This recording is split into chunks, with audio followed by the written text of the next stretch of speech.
রাজার ঘরে ছোট রানী এলো পদ্মাবতী।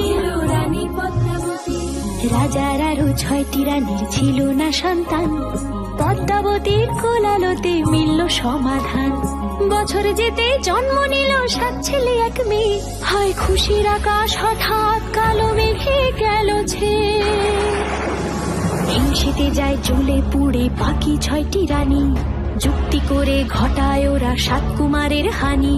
সুযোগ মতো 7 ছেলেকে মাটিতে দেয় পুঁতে, বাঁচে একা পারুল, ওরা পায় না তাকে ছুতে।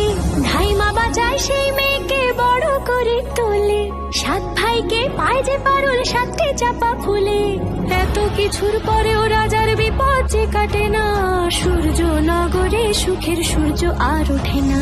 হিংসা বিবাদ বিচ্ছেদ আর প্রেমের কাহিনীতে পারুল বোন কি পারবে 7 ভাই চম্পাকে জাগাতে।